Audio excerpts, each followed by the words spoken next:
Bioplastics are becoming one of the most important eco-friendly innovations because they help reduce plastic pollution and protect the environment.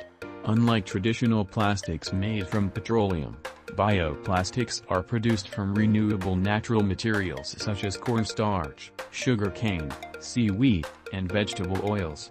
Many industries now use bioplastics in food packaging, medical products, disposable cups, shopping bags, and even car parts. Scientists are also developing stronger and biodegradable bioplastics that decompose faster and reduce waste in oceans and landfills. The growing demand for sustainable products has made bioplastics a major part of green technology and environmental protection strategies worldwide. Governments and companies are investing heavily in biodegradable packaging and recyclable materials to reduce carbon emissions and support clean energy goals. Advanced bioplastics are expected to play a huge role in smart cities, eco-friendly homes, and sustainable industries. As consumers become more environmentally aware, bioplastics are transforming the future of packaging and helping create a cleaner and healthier planet for future generations.